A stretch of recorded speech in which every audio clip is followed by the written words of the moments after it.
Good evening students, कैसे हैं आप लोग। आशा अच्छे होंगे। आप लोगों की पढ़ाई अच्छी चल रही होगी। आप सब लोगों का एक बार फिर आपके अपने ऑनलाइन प्लेटफॉर्म प्रयाग एकेडमी में बहुत बहुत स्वागत है। स्टूडेंट्स, आज हम रस संबंधित वस्तुनिष्ठ प्रश्नों को हल करने की कोशिश करेंगे और लगभग 20 प्रश्न हल करेंगे इसके। तो सामान्य तौर पर पहले मैं बता देता हूँ, रसों की कुल संख्या 9 मानी जाती है। यानी रस कुल संख्या 9 है, लेकिन यदि कुल पूछ लेता है हिंदी में रस कितने स्वीकार किए गए हैं, तो फिर आप उसके लिए 11 भी कह सकते हैं। ठीक है, लेकिन रसों की संख्या 9 ही है। अब और यदि पूछ ले कि मूलतः रसों की संख्या कितनी थी, तो 8 ही थी। बाद में 9वां जोड़ा गया, फिर 10वां और 11वां जोड़ा गया, आगे अलग अलग आए। तो चलिए अब आज जो है हम शुरुआत करते हैं रसों से संबंधित प्रश्नोत्तरी। पहला प्रश्न है, शांत रस का स्थायी भाव क्या है। जुगुप्सा, शोक, क्रोध या निर्वेद। शांत है ना, तो क्रोध भी नहीं होगा, शोक भी नहीं होगा, जुगुप्सा भी नहीं होगा, इसका क्या होगा, निर्वेद होगा। तो शांत रस का मतलब क्या हुआ, जब सांसारिक मोह माया से यानी कि मन ऊब जाए तो तभी निर्वेद की उत्पत्ति होती है, अस्थायी भाव, और तभी शांत रस उत्पन्न होता है। श्रृंगार रस का स्थायी भाव आप जानते हैं, श्रृंगार रस को क्या कहा जाता है, रसराज कहा जाता है। उत्साह, शोक, हास ये तीनों नहीं होंगे, बचा चौथा रति। तो रति ही इसका स्थायी भाव है और आप लोगों को अच्छी तरह से पता है। इसके बाद है विस्मय, स्थायी भाव किस रस का होता है। तो विस्मय किस में होता है, हास्य में विस्मय नहीं होता, शांत में विस्मय नहीं होता, विभत्स में भी विस्मय नहीं होता, किस में होता है, अद्भुत में। अद्भुत में ही विस्मय होता है। तो इसके बाद आता है सर्वश्रेष्ठ रस किसे माना जाता है, रौद्र रस, श्रृंगार रस, करुण रस और वीर रस। तो सबसे श्रेष्ठ रस है वो आपका श्रृंगार रस है। कविवर बिहारी मुख्यतः किस रस के कवि हैं, करुण रस के, भक्ति रस के, वीर रस के और या श्रृंगार रस के। मूलतः पूछा जाए तो कविवर बिहारी वो श्रृंगार रस के कवि हैं। ठीक है, अन्यथा वो भक्ति रस के भी कवि हैं, कृष्ण भक्ति। ठीक है, उनकी राधा और कृष्ण की भक्ति उन्होंने की है। मेरे तो गिरधर गोपाल दूसरों न को, जाके सिर मोर मुकुट। ठीक है, मेरो पति सोई। इन पंक्तियों में कौन सा रस है, शांत रस है, करुण रस है, हास्य रस है, श्रृंगार रस है। ठीक है, बहुत ध्यान से समझिएगा आप लोग, तभी इसका अर्थ बता पाएंगे। मेरे तो गिरधर गोपाल दूसरा न कोई। ठीक है, अब यहाँ पति की बात कर रही है, तो क्या चीज़ है यहाँ। ठीक है, दोनों ही हो सकता है, या तो श्रृंगार या तो शांत भी हो सकता है, श्रृंगार भी हो सकता है। तो यहाँ पर कौन होगा, लेकिन दोनों में से हम कृष्ण को पति के रूप में स्वीकार करने की बात आ रही, तो शांत रस नहीं है बल्कि यहाँ श्रृंगार रस है। फिर है शोभित कर नवनीत लिए, घुटुरिन चलन रेणु तन, मंडित मुख दधि लेप किए। वाह, ठीक है, बहुत अच्छा है। इसमें अर्थ समझ में आएगा तभी कर सकते हैं। अब कुछ में घुटुरिन का मतलब घुटने के बल, इतना ही यदि आपको याद होगा तभी आप क्या कर सकते हैं, इसे कर सकते हैं। श्रृंगार है, हास्य है, करुण है या वात्सल्य है। तो शोभित कर नवनीत लिए, बहुत शोभायमान है। कर का मतलब हाथ में, नवनीत का मतलब क्या हुआ, नवनीत का अर्थ क्या होता है, मक्खन लिए हुए। तो कौन मक्खन सबसे ज़्यादा खाते थे, कृष्ण। तो यहाँ पर वात्सल्य रस की बात आती है, क्योंकि बच्चे की बात आती है। जहाँ पर बच्चे से संबंधित आता है वहाँ श्रृंगार नहीं है, रति तो इसका भी है, रति तो इसका भी है, वहाँ वात्सल्य रस आता है। रस कितने प्रकार के होते हैं, 3, 7, 8, 9, कितने प्रकार के होते हैं, 9। मूलतः कितने थे तब बताएंगे, 8।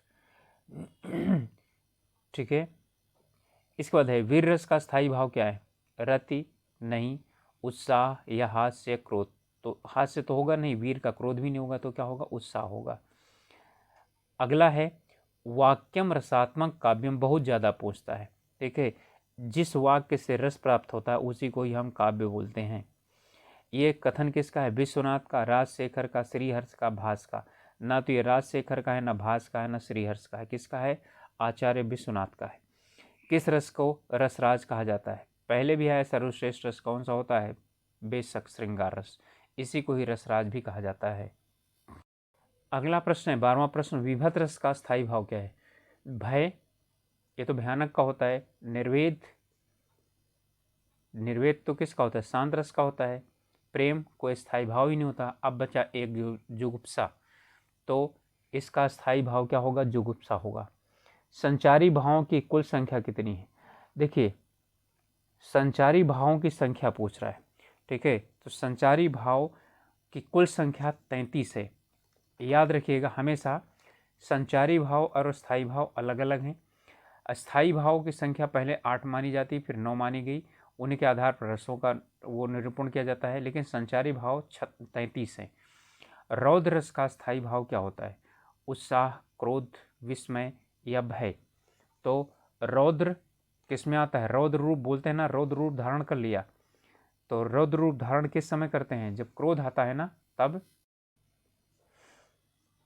तो रौद्र का स्थायी भाव होगा क्रोध। करुण रस का स्थायी भाव क्या होगा? तो करुण रस का स्थायी भाव है रति, नहीं ये तो श्रृंगार का होता है। हास्य, नहीं ये तो हास्य रस है। फिर शोक या उत्साह, उत्साह तो वीर रस का होता है। तो अब सिर्फ एक बच गया, क्या? शोक। तो करुण रस का स्थायी भाव होता है शोक। अद्भुत रस का स्थायी भाव क्या है? तो अद्भुत रस का पहले भी आ चुका है, विस्मय, क्रोध, उत्साह या जुगुप्सा। जुगुप्सा तो विभत्स का है, क्रोध तो किसका है? और उत्साह किसका है? अलग अलग है। ये वीर रस का है और ये क्रोध। अभी ऊपर आया है कि रौद्र रस, ठीक है, यहाँ आया था ना। रौद्र रस का स्थायी भाव क्या है? तो मैंने क्या बताया था? क्रोध बताया था। तो यहाँ पर भी क्या है कि अद्भुत रस का स्थायी भाव, फिर क्रोध तो होगा नहीं, उत्साह भी नहीं होगा और जुगुप्सा भी नहीं होगा, तो क्या होगा? विस्मय होगा। अब इसके बाद, मेरी भव बाधा रो राधा नागर सोए, जातन की झाई परे श्याम हरित दूति सोए। अब यहाँ पर जो रस है, भक्ति है, श्रृंगार है या अद्भुत है या वीर है? देखिए, वीर तो है नहीं, अद्भुत भी नहीं है, श्रृंगार भी नहीं है, क्योंकि मेरी भव बाधा रो राधा नागर सोए, जातन की झाई परे श्याम हरित दूति सोए। ठीक है। अब ये दोहा जो है वो बिहारी का है। अब पहले आपने पढ़ा है कि बिहारी मूलतः किसके हैं? श्रृंगार रस के कवि। तो श्रृंगार रस इसका आप यानी कि कह देंगे तो ये क्वेश्चन गलत हो जाएगा। तो मैंने आपको बताया वो मूलतः यानी सर्वाधिक उन्होंने प्रयोग किया है श्रृंगार का, लेकिन वो भक्त रस के भी कवि हैं। ठीक है। तो उनके काव्य में भक्ति रस भी आता है। कृष्ण और राधा का भक्त, बहुत बड़े वो भक्त थे, कई बार उन्होंने प्रस्तुत किया। तो यहाँ पर भी उन्हीं का वंदना करते हैं। तो यहाँ पर भक्ति रस है। फिर 18वां है, कह रहा है कि पुनि पुनि मुनि उकसही अकुलाही, देख दशा हरजन मुस्काही। और ये रामचरितमानस के बालकांड की चौपाई है। बार बार मुनि देख करके और क्या करते हैं? अकुलाहट करते हैं और इधर उधर अपने शरीर को घुमाते हैं। और उनकी दशा देखकर हर जन, हर का मतलब होता है क्या? हर का मतलब होता है शंकर जी, हरि का मतलब होता है विष्णु। तो उनके जो गण थे वहाँ पर, वो क्या करते हैं? मुस्काते हैं, यानी कि मुस्कुराते हैं। तो यहाँ पर कौन सा रस है? वियोग श्रृंगार, अद्भुत रस, हास्य रस, रौद्र रस। ठीक है। तो यहाँ जो रस है वो ना तो वियोग श्रृंगार है, वियोग श्रृंगार का मतलब जहाँ नायक और नायिका एक दूसरे से अलग रहें। अद्भुत यानी कि जहाँ पर किस चीज़ की आश्चर्यचकित आश्चर्यजनक चीज़ को देखे। रौद्र, रौद्र का मतलब क्या होता है? रौद्र रूप, क्रोध आ जाए। तो यहाँ पर ये सभी न होकर क्या रह गया? हास्य रस। तो यहाँ पर क्या है? हास्य रस है, क्योंकि वहाँ पर मुस्काही आ गया ना। तो मुस्काही का मतलब क्या हुआ? हंसते हैं। तो हंसेंगे कहाँ? हास्य रस में तो हंसेंगे। चलिए, सुर नर अरु गंधर्व किन्नर आदि कोई भी कहीं, और कल शाम तक मुझसे जयद्रथ को बचा सकता नहीं। ठीक है, याद आया किसका है ये अर्जुन की प्रतिज्ञा है। ठीक है। तो अर्जुन क्या था? वीर था। अब इसके लिए कौन सा रस होगा? विभत्स होगा, या वीर रस होगा, या रौद्र रस होगा, या शांत रस होगा? अब यहाँ शांत और विभत्स रस तो दोनों होंगे नहीं। अब यहाँ पर क्या आ गया? या तो वीर रस है या तो रौद्र रस है। ठीक है। तो उन्होंने क्रोध में लिया था ना, अपना जो जयद्रथ के वध का जो उन्होंने प्रण लिया था वो क्रोध में आकर के लिया था, तो क्रोध इसका स्थायी भाव है। तो यहाँ पर रस कौन सा होगा? रौद्र होगा, वीर नहीं। हाय सब मिथ्या बात, आज तो सौरभ का मधुमास शिविर में भरता सोनी सांस। अब देखिए यहाँ पर किसकी बात आ रही है? हाय रे की बात आ गई है। अब हाय रे का मतलब क्या हो गया? हाय रे, हाय सब मिथ्या बात, आज तो सौरभ का मधुमास शिविर में भरता सोनी सांस। अब सौरभ मधुमास भी क्या कर रहा है? सोनी सांस भर रहा है। इसका मतलब क्या हो गया? क्या वीर रस है? नहीं है। वात्सल रस है? नहीं है। अब दो रस बचा, वियोग और भयानक रस। तो यहाँ पर कौन रस होगा? ये सभी क्या हैं? बातें मिथ्या हैं। और अब यानी कि अब मधुमास भी क्या है? सोनी सांसें भर रहा है। तो इसका मतलब क्या चीज़ हो गया? यहाँ पर होगा वियोग श्रृंगार की बात आएगी। फिर 21वां है, हिंदी साहित्य के किस भाव को व्यभिचारी भाव कहा जाता है? हाँ, यानी कि एक भाव है जिसे व्यभिचारी भाव भी कहा जाता है और भी एक नाम दिया जाता है। तो क्या वो विभाव है, क्या वो अनुभाव है, क्या वो स्थायी भाव है, या वो संचारी भाव है? ठीक है, देखिए वो विभाव नहीं है, ना ही वो अनुभाव है। अनुभाव का मतलब अनुभव होना, और ना ही स्थायी भाव है, क्योंकि स्थायी भाव स्थायी होते ही रस का परिपाक हो जाते ही सिर्फ 8 होते हैं। तो व्यभिचारी भाव या संचारी भाव, ठीक है, व्यभिचारी भाव का ही उपनाम है संचारी भाव। और याद है मैंने बताया संचारी भावों की संख्या कुल कितनी है? तो कुल है संचारी भाव की संख्या 33। तो स्टूडेंट्स, इस तरह से ये हमारा पूरा होता है आज के रस से संबंधित 21 प्रश्नों की प्रश्नावली।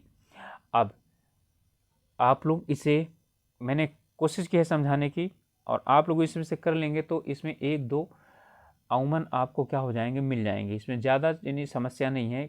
और रसों से जहाँ पर भी पूछा जाता है तो इसी तरह से प्रश्न पूछ लिए जाते हैं। आशा है आप लोगों को समझ में आ गया होगा। यदि समझ में नहीं आया होगा या आप लोग रस के विषय में चाहते हैं कि मैं रस के विषय में क्या करूं, एक अलग से वीडियो बनाऊं, तो आप मुझे कमेंट करके बताइएगा। रस से संबंधित मैं एक अलग वीडियो बना दूंगा आप लोगों को। वैसे तब मैं पढ़ाऊँगा तो कम से कम 2 यानी कि वीडियो उसमें लगेंगे, तो 2 वीडियो में ही वो पूरा हो पाएगा। फिर भी मैंने कोशिश की है, और ये बहुत इम्पॉर्टेंट है, यानी कि अति महत्वपूर्ण रस संबंधी ये प्रश्न हैं जो अक्सर पूछे जाते हैं। आप लोगों से रिक्वेस्ट है कि आप लोग सब्सक्राइब कीजिएगा ज़रूर चैनल को, यदि अभी तक सब्सक्राइब नहीं किए हैं। लाइक कीजिए, और यदि आपको ख़राब लगता है या गलत लगता है या कुछ जो है आप लोगों को इसमें पूर्णता नहीं लगती या पूर्णता लगती है, तो ऐसे अनसब्सक्राइब जरूर कीजिए, ठीक है। और हमें बताइए कि हम और इसमें क्या कोशिश करें कि जिससे कि इसमें कुछ सुधार आ जाए। तो स्टूडेंट्स, मिलते हैं अगले वीडियो में। तब तक आप लोग अपनी पढ़ाई करिए और अच्छी तरीके से पढ़ाई करिए। और कल होली है, और होली भी खेलिए, लेकिन एक लिमिट तक। स्वास्थ्य का भी ध्यान रखिए, मौसम बदल रहा है, जुकाम वगैरह ना हो जाए, फिर पढ़ाई में प्रभाव पड़ता है, इसलिए इस चीज़ का भी ध्यान रखिएगा। यदि कुछ होता है ज़रा सा भी तो दवा वगैरह टाइम पर ले लीजिए, और अपनी तैयारी अच्छी तरह से कीजिए, क्योंकि अब परीक्षाओं का दौर शुरू होगा और लगातार परीक्षाएं होंगी, बहुत तीव्रता के साथ होंगी। तो आप लोगों को होली की शुभकामनाएं, और नव संवत्सर, ठीक है, आने वाला है। ईश्वर करे कि आप सब इसमें अपनी सफलता को प्राप्त करें।